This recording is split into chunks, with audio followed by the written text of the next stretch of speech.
हम लोग पिछले कुछ दिनों से पढ़ रहे हैं थर्मोडायनेमिक्स, और वहां पे हमने जो लास्ट जो हमारा टॉपिक था वो था हीट, वर्क और इंटरनल एनर्जी का, जिसमें हमने समझने की कोशिश की कि हीट क्या होती है। तो हीट जो है वो एक एनर्जी का फॉर्म है, और कम टेम्परेचर से और लो टेम्परेचर की तरफ वो मूव करती है।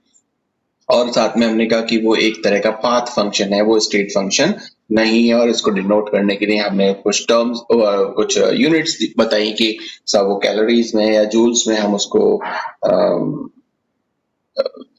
रिप्रेजेंट कर सकते हैं। और सिंबल जो हमने दिया था वो हमने दिया था कि क्यू सिंबल से हम उस हीट को रिप्रेजेंट करेंगे या डिनोट करेंगे। और साथ में एक चीज बताई कि सब सिस्टम को अगर हम हीट देते हैं या सिस्टम से हम हीट लेते हैं, तो जो हीट है उसका जो साइन है वो साइन किस तरह से हम बदल सकते हैं या लिख सकते हैं कि साहब अगर हीट सिस्टम को दी जा रही है तो हम पॉजिटिव साइन लिखेंगे क्यू के लिए। और अगर हम सिस्टम से हीट ले रहे हैं, सिस्टम से हीट बाहर निकल रही है या रिलीज हो रही है, तो हम वहां पर कहेंगे कि जो क्यू की जो वैल्यू है वो निगेटिव में आएगी। ये हमने कुछ कहा। और साथ में एक चीज कही थी कि साहब नेचर में जो स्पॉन्टेनियस जितने भी प्रोसेस होते हैं या जो स्वतः प्रक्रम होते हैं, वहां पे हीट हमेशा हायर टेम्परेचर से और लोअर टेम्परेचर की तरफ मूव करती है। और दूसरा जो हमारा पार्ट था वो था वर्क का। और वर्क के लिए हमने कहा कि अगर हम किसी सिस्टम पर कोई फोर्स अप्लाई करें और वो फोर्स उस सिस्टम को क्या कर दे, डिस्प्लेस कर दे, थोड़ी सी उसकी उसमें कहीं ना कहीं कोई मूवमेंट अगर ला दे, तो ऐसा किया हुआ जो वर्क जो प्रोसेस है उसको हम बोलेंगे कि उसमें कुछ ना कुछ वर्क हुआ है। तो वहां पर हमने एक ये क्वेश्चन दिया था कि साहब वर्क जो है वो जो आपका फोर्स है और जो डिस्टेंस है उसका एक प्रोडक्ट होता है। ठीक है ना। तो इस तरह से फिर हमने थोड़ा सा उसको और आगे ड्राइव करके बताया कि साहब जो फोर्स है वो नथिंग बट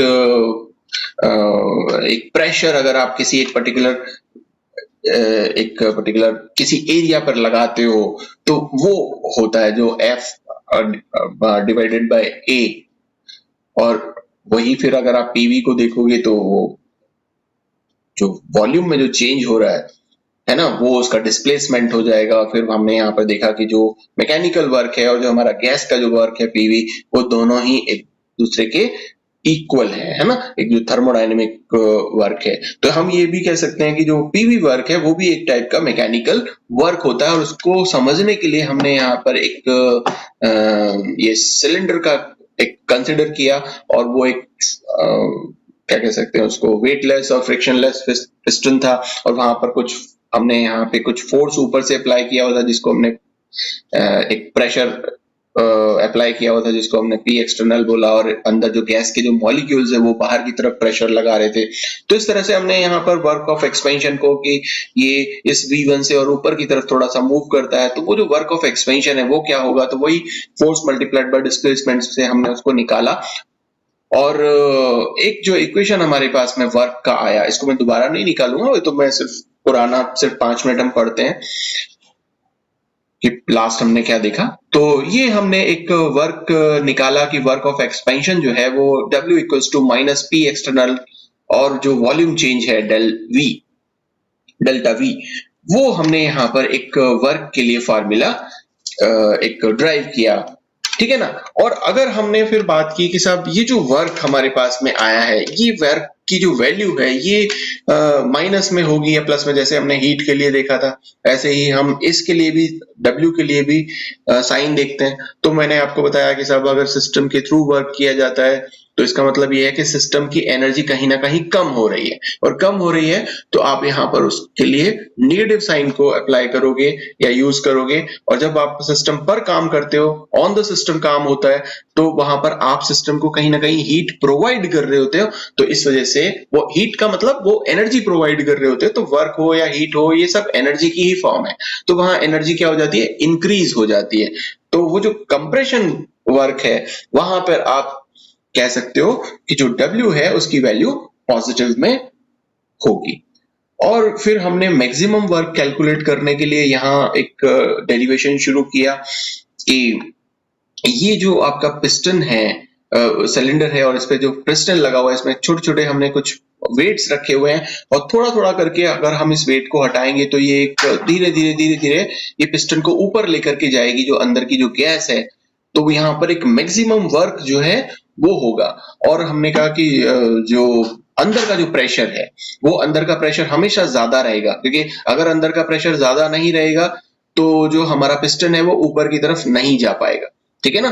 तो थोड़ा-सा प्रेशर जो है वो अंदर का ज़्यादा रहता है, बाहर का प्रेशर जो है वो P एक्सटर्नल जो है वो हमेशा कम रहता है, जिसकी वजह से ये जो पिस्टन है वो थोड़ा-थोड़ा करके ऊपर की तरफ मूव करता है। तो ये जो प्रेशर में जो थोड़ा-सा चेंज आया है, उसको हमने यहाँ पर किया कि सब वो इंटरनल प्रेशर और एक्सटर्नल प्रेशर का जो डिफरेंस है, वो होगा। और इंटरनल प्रेशर ज़ाहिर-सी बात है कि वो ज़्यादा है, इसलिए हम उसमें से और इस एक्सटर्नल प्रेशर को माइनस करेंगे, तो एक इक्वेशन हमारे को ये मिल जाता है।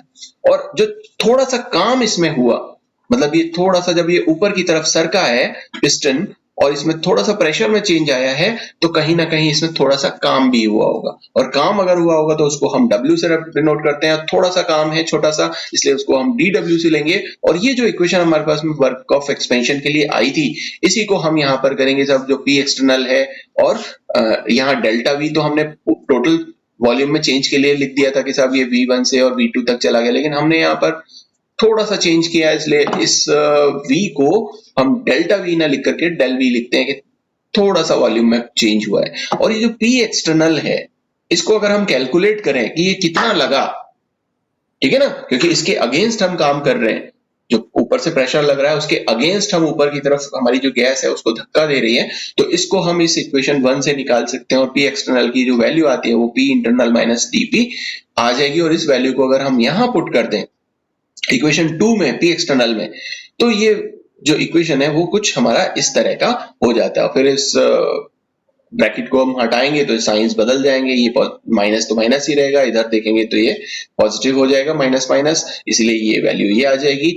और जब हमने इसका मल्टीप्लिकेशन ये किया है तो ये वैल्यू हमारे पास में dP मल्टीप्लाइड बाय dV आती है। और यहाँ पे मैं आपको बता रहा था कि ये बहुत ही छोटी वैल्यूज हैं, ये प्रेशर की भी वैल्यू बहुत छोटी है और ये जो वॉल्यूम है इसकी वैल्यू भी काफी छोटी है। और दो छोटी वैल्यूज को जब हम मल्टीप्लाई करते हैं तो एक और भी बहुत ज्यादा छोटी वैल्यू आती है। तो हम इस टर्म को क्या कर सकते हैं, नेग्लेक्ट कर सकते हैं या बहुत बहुत छोटा मान करके नेग्लेक्ट करेंगे। तो ये जो हमारे पास में इक्वेशन है, ये वाला जो इक्वेशन है, इसको हम इक्वेशन दे देते हैं एक 3, इसको इक्वेशन 3 दे देते हैं। तो ये जो इक्वेशन हमारे पास में आया है, इसके अंदर से इस टर्म को हम नेग्लेक्ट कर देते हैं, तो हमारे पास जो इक्वेशन आएगा वो क्या आएगा, वो इक्वेशन आएगा हमारे पास में dW equals to minus P internal और dV dV, ये वाले टर्म तो हमने माइनस मतलब नेग्लिजिबल हम इसको हमने मान लिया।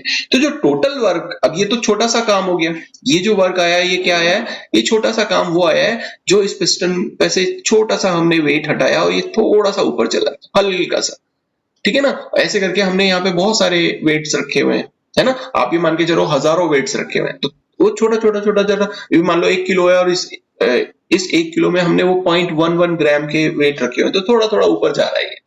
तो ये छोटा सा काम आ गया। और हम इसको अगर V1 से V2 तक लेके जाना चाहते हैं, जो टोटल गैस एक्सपेंड होगी V1 से V2 तक, तो जो टोटल काम होगा, टोटल वर्क डन होगा, उसको हम इस इक्वेशन से क्या कर सकते हैं, इंटीग्रेशन से निकाल सकते हैं। तो जो वर्क हमारे पास में मैक्सिमम आया, ये जो वर्क आया वो हमारे पास में क्या आया, मैक्सिमम वर्क आया जब वो V1 से V2 तक गया। और इसको हम अगर हम इंटीग्रेट करें तो हमें पता है कि हम इसका इंटीग्रेशन V1 से लेकर के और V2 तक करते हैं और ये हमारे पास में वैल्यू होती है P डेल V, है ना? इसमें जो P है, हम ये जो हमने गैस इसमें भरा है वो हम मानते हैं कि वो गैस कैसा है, आइडियल गैस है। और आइडियल गैस के लिए PV इक्वल्स टू nRT, ये होता है। और P की वैल्यू अगर हम इससे देखें तो nRT अपॉन V होती है। और ये जो P की जो वैल्यू है, ये अगर हम इस इक्वेशन में यहाँ पे पुट कर दें तो जो हमारे पास में इक्वेशन निकल करके आएगा वो क्या आएगा, वो हमारे पास में इक्वेशन निकल करके आएगा साहब कि W मैक्स इसलिए लिख रहे हैं क्योंकि अब हमने V1 से V2 तक पूरा उस पिस्टन को मूव करा दिया है और जो भी मैक्सिमम वर्क हो सकता है वो हुआ है। और ये हम यहाँ पर लिख देते हैं कि साहब ये V1 से और V2 तक जाएगा और ये P की जगह हम लिखेंगे nRT/V रिप्लाइड बाय dV। अब इस टर्म में, इस इक्वेशन में, ये इक्वेशन हमारे पास में 4 जो आया है, इस इक्वेशन में एक चीज देखो आप, क्या है कि जो n की वैल्यू है, ये जो n है, ये जो r है और ये जो t है, क्योंकि इस प्रोसेस को हम क्या करा रहे हैं, आइसोथर्मली करा रहे हैं। तो n और RT ये तीनों की तीनों वैल्यू क्या है, कांस्टेंट है और कांस्टेंट वैल्यूज है, इसलिए इसको हम क्या करते हैं, इस इंटीग्रेशन साइन से बाहर ले लेते हैं।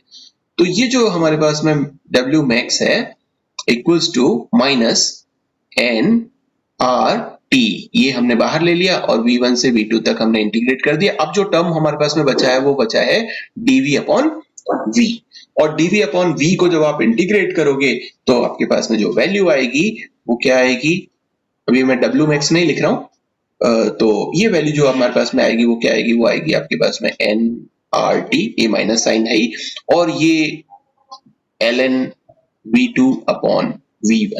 और अगर हम इसको देखें यहीं पर ही, तो ये जो ln है, जो नेचुरल लॉग है, ये होता है हमेशा किसके बराबर, ये होता है 2.303 log 10 इसके बराबर। तो इसका मतलब क्या हुआ कि अगर हम इसको log 10 में कन्वर्ट करना चाहते हैं तो इसको हम 2.303 से मल्टीप्लाई कर देंगे। तो ये हमारे पास में जो W max है ये आ जाएगा आपका माइनस n RT और फिर हमारे पास में ln।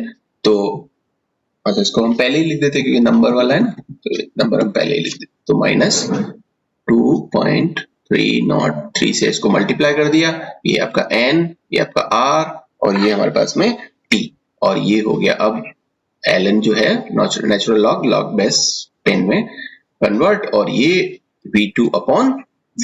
ये इक्वेशन हमारे पास में आई जब हम मैक्सिमम वर्क कर रहे हैं या हमारा मैक्सिमम वर्क हो रहा है। और अगर आप आइडियल गैस के लिए बॉयल्स लॉ देखो, जब हमने टेम्परेचर को कांस्टेंट रखा हुआ है तो आपको पता है कि P1 V1 जो है वो P2 V2 के इक्वल होता है। और यहां पर अगर आप देखो तो P1/P2 इसको इधर ले लिया और ये आप वो V2/V1। तो V2/V1 जो है वो हमारा P1/P2 के इक्वल है। तो ये जो हमारे पास में W max का वैल्यू है, इसको आप इस तरह से भी लिख सकते हो, minus 2.303 nRT log to the base 10 P1/P2। ये हमारे पास में इक्वेशन आ गया। तो हमारे पास में वर्क के 3 इक्वेशन आए। एक वर्क का इक्वेशन हमारे पास में आया W equals to minus P delta V, और 2 इक्वेशन हमारे पास में ये मैक्सिमम वर्क के लिए आए। ये वो वर्क था जब हमने एक साथ किया था उसको, ये पिस्टन जो है वो उसको हमने एक साथ V1 से और V2 तक एक्सपेंड किया था, तब आया। और ये वाला जो एक्सप्रेशन हमारा तब आया जब हमने मैक्सिमम वर्क निकाला, थोड़ा थोड़ा थोड़ा थोड़ा करके एक्सपेंशन किया। अगर आप लोगों से जब न्यूमेरिकल्स वगैरह जब आप सॉल्व करते हो या आपसे कोई किसी सिस्टम के बारे में डिस्कशन चल रही होती है, तो ये वाला जो वर्क है ये आप तब के लिए है जब हमने कोई कंडीशन अप्लाई नहीं की हुई है कि हम उसको आइसोथर्मली करेंगे या हम उसको रिवर्सिबली करेंगे या इरिवर्सिबली करेंगे। ये है हमारा इरिवर्सिबल सिस्टम, सॉरी रिवर्सिबली नहीं, ये इरिवर्सिबली सिस्टम के लिए वर्क डन है, ठीक है ना। और अगर आपको कंडीशन दी जाए कहीं पर भी, अगर वहां आपसे कहा जाए कि वो सिस्टम आपको ऐसा कंसिडर करना है जो आइसोथर्मली रिवर्सिबली वर्क कर रहा है, तो आइसोथर्मली रिवर्सिबली वर्क कर रहा है इसका मतलब ये है, रिवर्सिबली का मतलब कि थोड़ा थोड़ा थोड़ा थोड़ा काम हो रहा है, और W जो है वो मैक्सिमम वर्क जो है वो वहां पर आएगा। और आइसोथर्मली है मतलब कि टेम्परेचर को हमने कांस्टेंट रखा हुआ है। तो आप इन 2 इक्वेशंस को यूज करोगे। अगर वॉल्यूम दिया हुआ है तो वॉल्यूम के लिए इस इक्वेशन को यूज करोगे, और अगर प्रेशर दिया हुआ है तो इस इक्वेशन को यूज करोगे, ठीक है ना। सो इस तरह से जो वर्क है उसको आप कई यूनिट्स में क्या कर सकते हो, एक्सप्रेस कर सकते हो, जिसमें जूल्स भी है, कैलोरीज भी है, और लीटर पी, क्योंकि पीवी है तो वहां पर आप पी के लिए आप प्रेशर को आप एटॉमिक प्रेशर में लेते हो और वी को आप लीटर्स में लेते हो, तो लीटर एटॉमिक प्रेशर जो है उसमें भी आप इसको डिनोट कर सकते हो। तो यहाँ पर कुछ जो कन्वर्जन्स हैं वो आप बता सकते हो कि इसको आप कन्वर्ट करना हो तो अगर आपको जूल्स में उसको ले रहे हो तो 1 जूल इक्वल्स टू होता है, मैंने आपको लास्ट में बताया था कि 2390 कैलोरीज के इक्वल होता है। और 1 कैलोरी किसके इक्वल था? 1 कैलोरी था हमारे पास में 4.184 जूल्स के इक्वल, ठीक है ना, जूल्स के। और अगर आप इसको लेना चाहते हो 1 लीटर एटमॉस्फेयर के टर्म में, तो ये वैल्यू होती है 101.3 जूल्स के। कि अगर आपको यूनिट दिया हुआ हो इसमें और कन्वर्ट करना हो इसमें, तो आप यहां से इस तरह से कन्वर्ट कर सकते हो। अगर आपको अर्ब्स में दिया हो तो यही जो 1 लीटर एटमॉस्फेरिक प्रेशर जो है वो हो जाता है आपका 1.013 मल्टीप्लाइड बाय 10 की पावर 9 अर्ब्स में, ठीक है ना। और अगर इसको कैलोरीज में देखना चाहते हो तो ये होता है 24.206 कैलोरीज। तो ये कुछ कन्वर्जन्स हैं जिन कन्वर्जन्स को आप यूज कर सकते हो जब आप हीट या वर्क को कर रहे हो तो। और जैसे आपने हीट को देखा कि हीट जो है वो पाथ फंक्शन है, वो इस बात पर डिपेंड नहीं करता कि उसकी पहली स्थिति और बाद की स्थिति क्या है, वो पाथ पर डिपेंड करता है, वो स्टेट फंक्शन नहीं है। ऐसे ही जो वर्क है वो भी हमारे पास स्टेट फंक्शन नहीं, work is also a path function not a state function, ठीक है ना। अब जो हम बात करने वाले हैं वो है इंटरनल एनर्जी।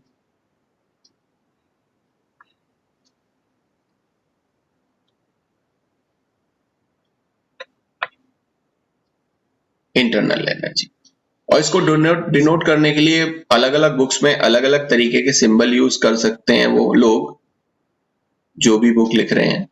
या तो हम इसके लिए ई यूज करते हैं और या यू यूज करते हैं। तो साइंटिफिकली यू जो है वो इसका सिंबल है, तो अगर आपको कहीं पर भी यू दिखता है तो वो भी सही है और ई दिखता है तो वो भी सही है। लेकिन एनर्जी के लिए हम जगह जगह ई ही काम में लेते हैं, और इंटरनल एनर्जी अपने आप में एक बहुत इंपॉर्टेंट एनर्जी है, इसलिए उसके लिए हम ई को यूज न करके जो सिंबल है यू उसको यूज करेंगे। तो हम इस पूरी बुक में जो पढ़ेंगे वो क्या होगा, वो हम पढ़ेंगे कि जो सिंबल यू है उसको यूज करते हैं। खैर हम समझते हैं इंटरनल एनर्जी, तो देखो नाम से ही पता चल रहा है किसी भी सिस्टम का अगर आप अंदर की एनर्जी को की बात करें तो उसे हम इंटरनल एनर्जी बोलेंगे।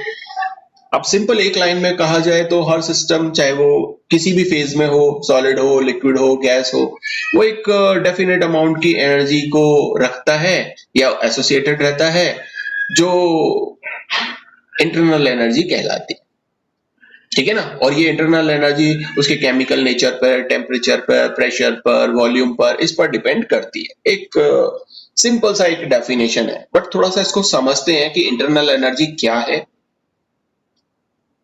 और किस तरीके से काम करती है। तो मानो कि अगर मैं आपसे कहूं कि आपके पास में ये एक सिस्टम है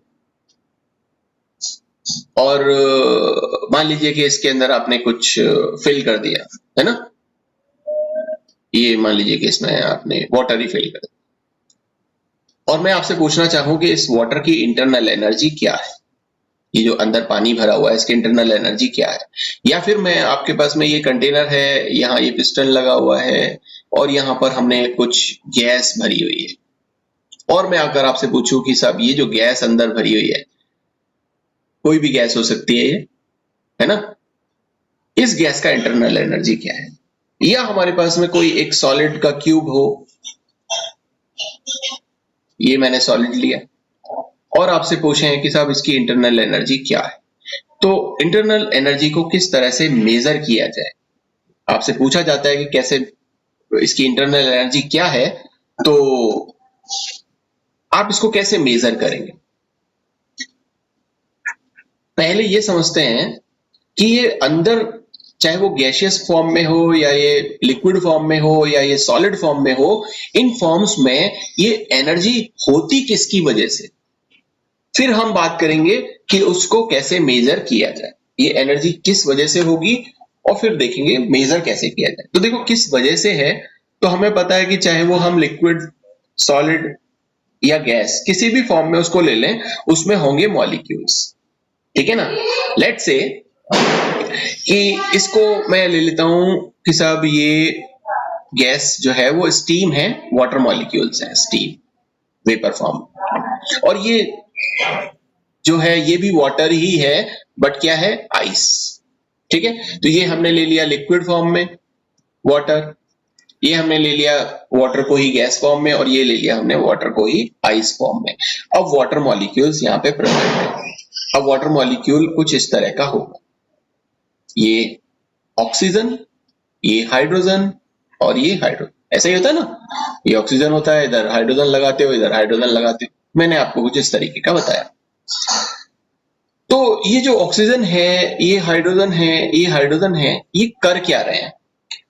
पहला काम तो ये कर रहे हैं कि अगर हम इस गैस की बात करें, अभी सिर्फ और सिर्फ हम इस गैस की बात करते हैं, जब ये इस फॉर्म में, स्टीम फॉर्म में, तो जाहिर सी बात है ये एक जगह से दूसरी जगह मूव कर रहे हैं, ये दूर दूर है और एक जगह से दूसरी जगह मूव कर रहे हैं, मतलब कि इसमें काइनेटिक एनर्जी,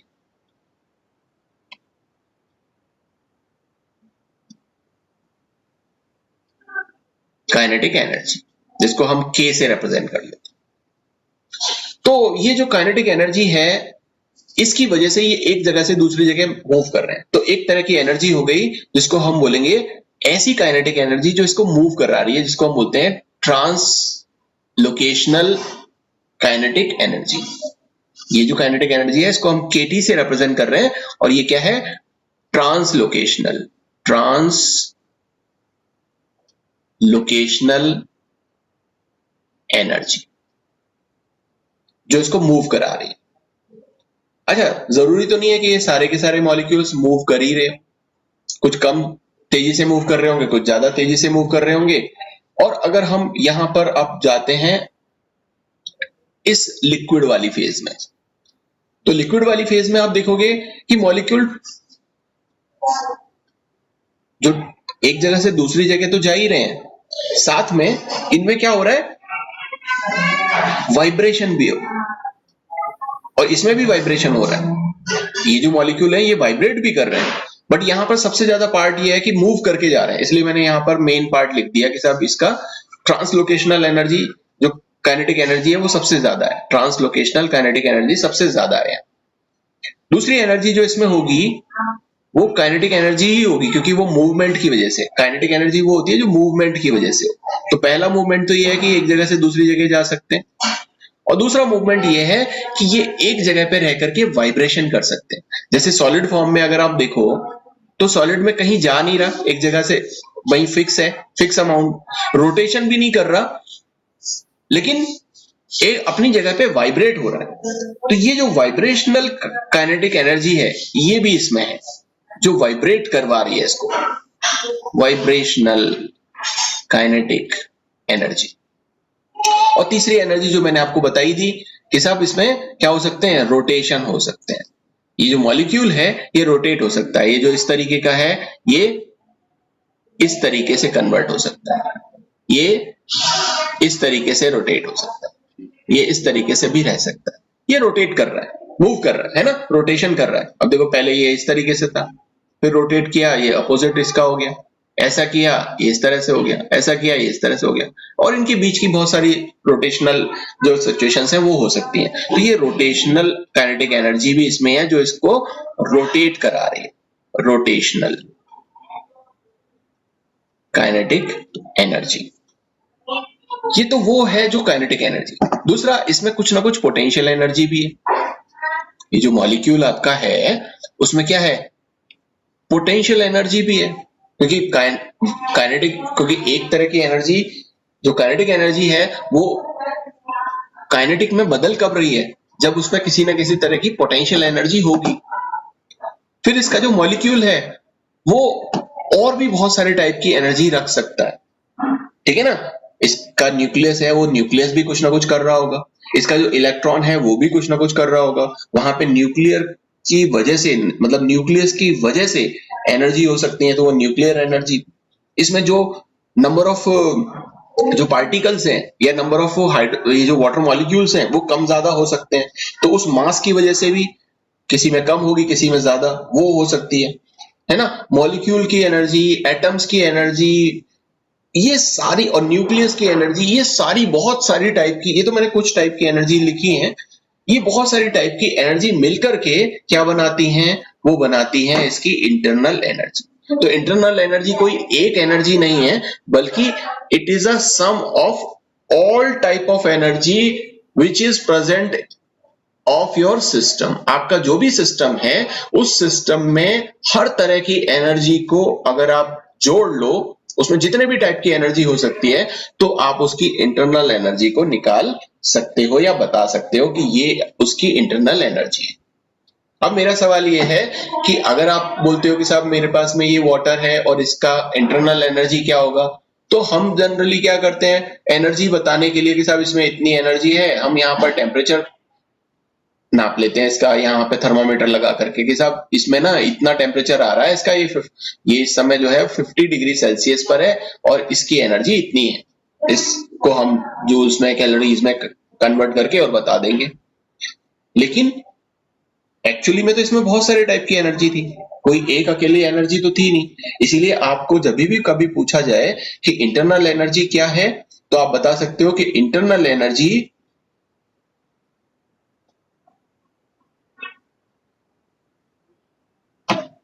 वो होती है आपकी sum of all types of energies of that system. उस सिस्टम में मौजूद हर तरह की एनर्जीज को अगर आप सम कर दो तो वो आपकी इंटरनल एनर्जी आ जाती है। अब थर्मोडायनेमिक्स में आप अगर किसी, जब इंटरनल एनर्जी आपको नहीं पता है तो थर्मोडायनेमिक्स को आप सॉल्व कैसे करोगे, थर्मोडायनेमिक्स की जो अलग अलग प्रॉब्लम्स है उसको सॉल्व कैसे करेंगे। तो देखो, थर्मोडायनेमिक्स ये नहीं कहता कि आप उसकी इंटरनल एनर्जी बताओ। ये एक हमारे लिए, वी आर फॉर्चुनेट कि हमको जरूरत भी नहीं है कि उसकी एग्जैक्ट या एब्सोल्यूट वैल्यू निकालें कि इंटरनल एनर्जी कितनी है। हमें ये पता चल जाए कि टोटल एनर्जी में चेंज कितना हुआ, ये जो इंटरनल एनर्जी है इसमें चेंज कितना हुआ, तो हमारा काम चल जाएगा। Because internal energy is a state function. ये जो इंटरनल एनर्जी है वो क्या है, स्टेट फंक्शन है। और स्टेट फंक्शन वो होता है जो उसकी स्टेट्स पे डिपेंड करता है। जैसा पहले इंटरनल एनर्जी जो है वो U1 थी, बाद में इंटरनल एनर्जी जो है वो U2 होगी। तो पहले की इंटरनल एनर्जी और फाइनल जो इंटरनल एनर्जी है इसका चेंज आप निकाल लोगे और ये इंटरनल एनर्जी आप काम में ले लोगे जो, ठीक है। इसको आप इसी तरीके से देख सकते हो कि हमें इसमें पता नहीं है, हम निकाल भी नहीं सकते कि कितनी एनर्जी इसकी है, कितनी इंटरनल एनर्जी इसकी है। तो हम ये बता सकते हैं कि हाँ, इंटरनल एनर्जी में चेंज कितना हुआ, ठीक है ना। इसको आप इस तरीके से देख सकते हो कि जैसे कि आपकी पॉकेट में कुछ पैसे हैं और आपको भी नहीं पता, लेकिन मैं अगर आपसे ये कहूं कि साहब मैं बता सकता हूं कि आपकी जेब में कितने पैसे हैं, तो मैं क्या करूंगा, आपको 10 रुपए दे दूंगा और कहूंगा कि आपके पास जो पैसे थे उसमें 10 रुपए और ऐड कर लो, इतने पैसे हैं, ठीक है ना। और अगर आपसे पैसे 10 रुपए ले लिए जाएं तो मैं कह सकता हूं कि आपके पास जितने पहले पैसे थे उसमें से 10 रुपए कम हो गए, इतने पैसे हैं। तो आपको एग्जैक्ट पता करने की जरूरत भी नहीं है, लेकिन आप ये चेंज जो है वो आप इजीली बता सकते हो कि हाँ, ये चेंज उस इंटरनल एनर्जी में हुआ है, ठीक है। तो इंटरनल एनर्जी आपको थोड़ा समझ में आ गई होगी कि इंटरनल एनर्जी जो है वो क्या होती है और क्यों हम उसको मेजर नहीं कर सकते, और हमको फिर जब मेजर नहीं कर सकते तो हमें किस तरह से उसको मेजर करना है। हमको सिर्फ उसका चेंज मेजर करना है कि उसमें कितना चेंज हुआ। अब इंटरनल एनर्जी में चेंज करने के 3 तरीके। जो इंटरनल एनर्जी है उसको हम चेंज करना चाहते हैं, चेंज ऑफ इंटरनल एनर्जी।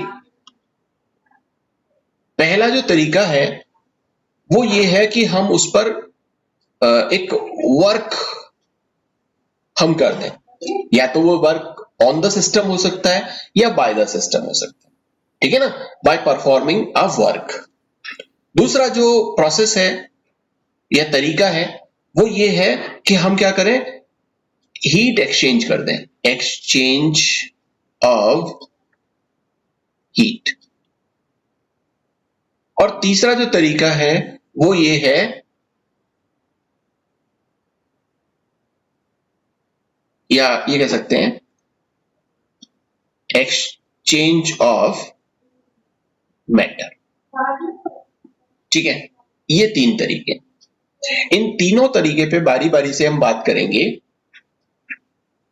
कि किस तरीके से इंटरनल एनर्जी को चेंज किया जा सकता है। तो देखो, वर्क करके इंटरनल एनर्जी को चेंज किया जा सकता है।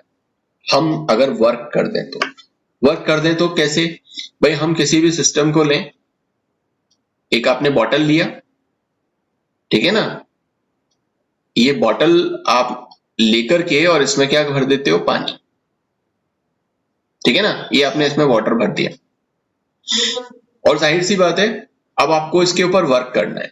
तो वर्क करने के लिए क्या करोगे, इस पानी की बोतल को लोगे, इसका ढक्कन लगाओगे और इसको बहुत जोर जोर से क्या करोगे, जर्क करोगे, है ना, झटके देख करके इसको हिलाओगे, ठीक है ना। अब जब हिलाओगे तो जाहिर सी बात है कि यहां पर कुछ ना कुछ आपने उस सिस्टम पर वर्क किया है, और जब आप इस सिस्टम पर वर्क करोगे तो ये जो वाटर है इसका टेम्परेचर क्या हो जाएगा, बढ़ जाएगा, इंक्रीज हो जाएगा।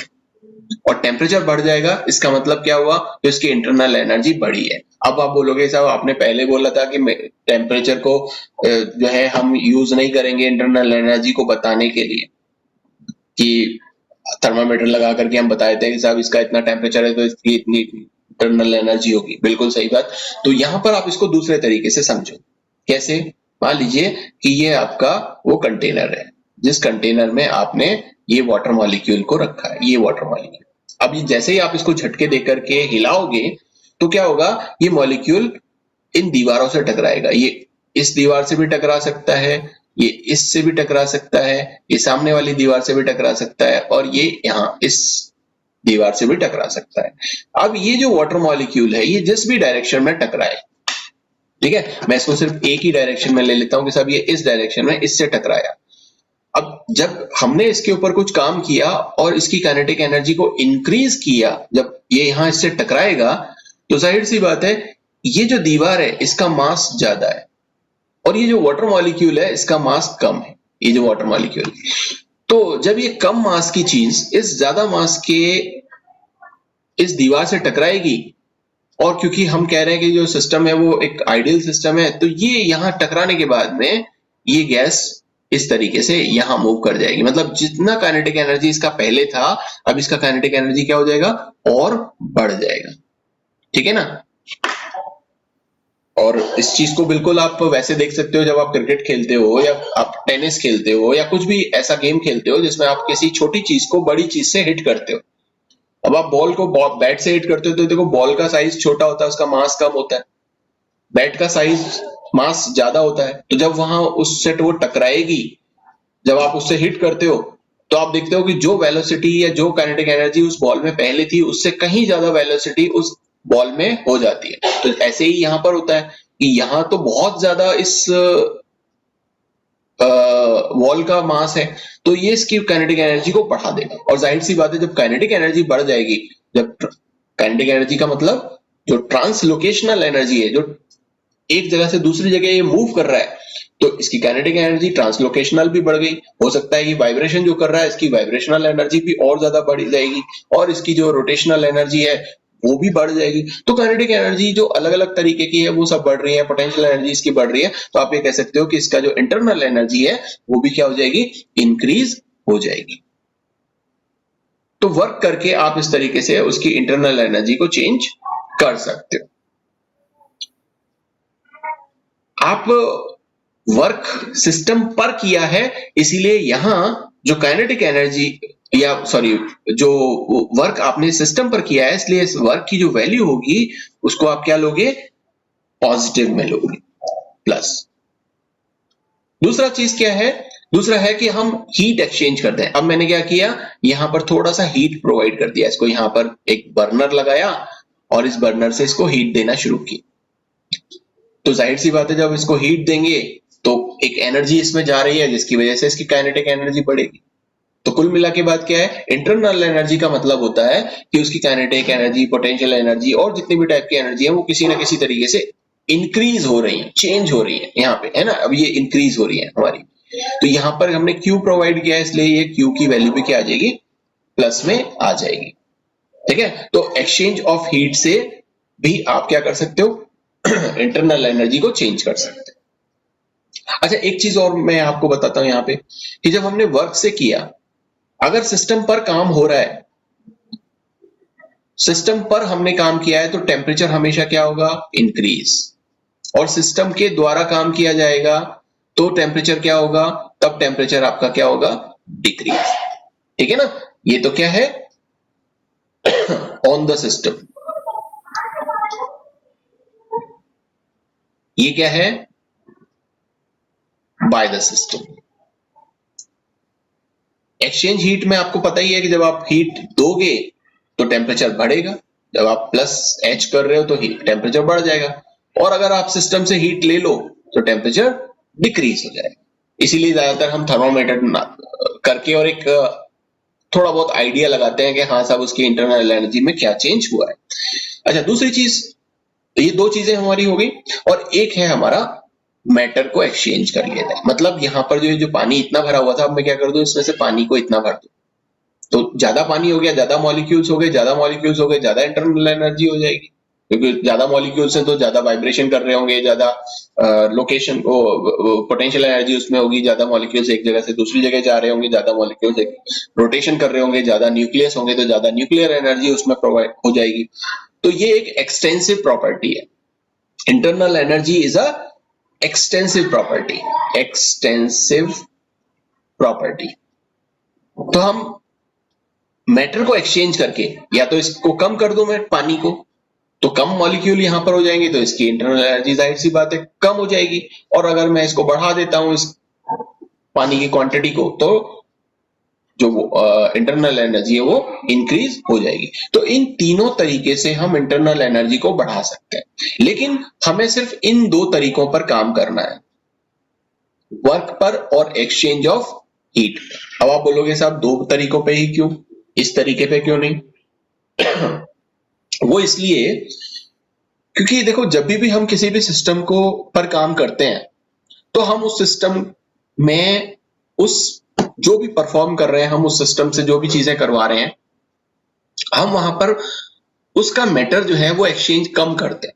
मतलब ऐसा पॉसिबल नहीं होता कि हम वहां पर करेंगे, जैसे कि मान लीजिए कि आपने वो पिस्टन, एक सिलेंडर लिया और वहां पिस्टन लगाया, गैस भरा, अब आप क्या करोगे, यहाँ गैस को दोबारा भरने तो बैठोगे नहीं और ना ही इसमें से कुछ गैस निकालोगे।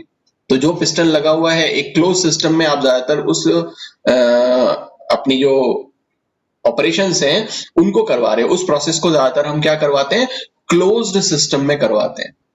और सिस्टम अगर क्लोज होगा तो जाहिर सी बात है एनर्जी तो एक्सचेंज हो सकती है, लेकिन मैटर जो है वो एक्सचेंज नहीं हो सकता। तो जब मैटर एक्सचेंज नहीं हो सकता तो आप हमेशा क्या देखोगे, हमेशा ये देखोगे कि साहब एक्सचेंज ऑफ मैटर जो है उसकी वजह से आप इंटरनल एनर्जी को चेंज नहीं करवाओगे जब आप किसी भी प्रॉब्लम को सॉल्व कर रहे होगे। इसीलिए हमेशा ज्यादातर हम यही पढ़ते हैं कि सिस्टम पर वर्क कर दें, या सिस्टम के द्वारा वर्क ले लें, या सिस्टम को हीट प्रोवाइड कर दें, या सिस्टम से हीट ले लें, उससे हम इंटरनल एनर्जी को चेंज कर सकते हैं। लेकिन असल में ये तीन तरीके हैं इंटरनल एनर्जी को चेंज करने के। ठीक है, क्योंकि ज्यादातर हमारा जो सिस्टम है वो क्लोज सिस्टम होता है और उसमें ही हम उस वर्क को करवाते हैं जहां पे मैटर का कोई आदान प्रदान नहीं होता। तो अब सवाल यहां पर ये है कि ये जो हमारे पास में इंटरनल एनर्जी है, इंटरनल एनर्जी, इसको हम दो तरीके से चेंज कर सकते हैं। क्या? एक तो हम उसको हीट प्रोवाइड करके और साथ में दूसरा वर्क डन करके, वर्क डन। और इंटरनल एनर्जी को आप किससे डिनोट करते हो? यू से। हीट को किससे डिनोट करते हो? क्यू से। वर्क को किससे डिनोट करते हो? डब्ल्यू से। तो ये एक इक्वेशन आपका आ जाता है U equals to Q plus W। You can change the internal energy by changing the heat और बाय डूइंग सम वर्क। तो ये इक्वेशन हमारे पास में आता है। तो जो थर्मोडायनेमिक सिस्टम है, यहां पर अलग अलग तरीके से कुछ कंडीशंस पर हम देख सकते हैं कि ये इंटरनल एनर्जी में किस तरीके से चेंज होगा। मान लीजिए, जल्दी जल्दी से देखते हैं, टाइम होने वाला है हमारा। तो ये मान लीजिए कि एक सिस्टम है और हमने क्या किया, इसको कुछ हीट प्रोवाइड कर दिया, ये क्यू। तो क्यू क्योंकि हमने प्रोवाइड किया इसलिए प्लस क्यू लिख देते हैं। और साथ में हमने क्या किया, सिस्टम पर काम कर दिया। तो ये जो W है ये भी क्या हो जाएगा। तो जो इंटरनल एनर्जी में चेंज आया, जो डेल यू चेंज हुआ, वो क्या हुआ? वो हुआ आपका Q plus W, plus Q W। ठीक है। दूसरा, आपका पास में ये सिस्टम है, हमने क्या किया, हीट प्रोवाइड किया, प्लस Q। सिस्टम के द्वारा काम करवाया हमने यहां पे तो सिस्टम पर काम किया, अब हमने यहां पे क्या किया, सिस्टम के द्वारा काम करवाया। तो हमारे पास जो इंटरनल एनर्जी में चेंज होगा वो क्या हो जाएगा, वो हो जाएगा प्लस Q माइनस W। ठीक है ना। अब हमने एक और सिस्टम लिया, यहां ये हमने एक सिस्टम लिया और इस सिस्टम में हमने क्या किया, इस सिस्टम ने हमने यहां इससे हीट निकाल दी और साथ में क्या किया, वर्क इसके ऊपर कर दिया। तो जो वर्क है वो W प्लस में हो जाएगा और यहां इंटरनल एनर्जी जो होगी वो हमारे पास क्या हो जाएगी, माइनस Q प्लस W। और एक और सिस्टम अगर आप यहां पे लो, जिसमें हम क्या करें, सिस्टम से आपने हीट ले ली और सिस्टम के द्वारा काम भी करवा दिया। ठीक है ना। तो ये दोनों वैल्यूज नेगेटिव में आ जाएंगी और ये जो इंटरनल एनर्जी में जो चेंज होगा वो क्या हो जाएगा आपका, माइनस Q माइनस W। तो यहां मैं आपसे पहले भी कह चुका हूं कि चाहे वर्क हो या हीट हो, उस दोनों की वैल्यू जो है वो प्लस माइनस हो सकती है। वो डिपेंड करता है कि हम उस सिस्टम से किस तरह से काम में ले रहे हैं, उस सिस्टम का, सिस्टम पर काम कर रहे हैं, सिस्टम के द्वारा काम कर रहे हैं, हम हीट उसको दे रहे हैं या हीट उससे निकल रही है, वो एक्सोथर्मिक रिएक्शन है, एंडोथर्मिक रिएक्शन है, कैसी है। तो ये जो इन सभी इक्वेशन से, ये जितनी भी इक्वेशंस हमारे पास में यहाँ आई हैं, या ये जो सभी कंडीशंस हमने ये जो सारी की सारी कंडीशंस स्टडी की हैं, ये कंडीशन ये बताती हैं कि जो डेल यू है ये क्या हो सकता है, ये प्लस माइनस Q और प्लस माइनस W। ये एक इक्वेशन हमें देखने को मिलता है कि इंटरनल एनर्जी किसी भी सिस्टम का, उसका स्टेट को चेंज जब आप करते हो तो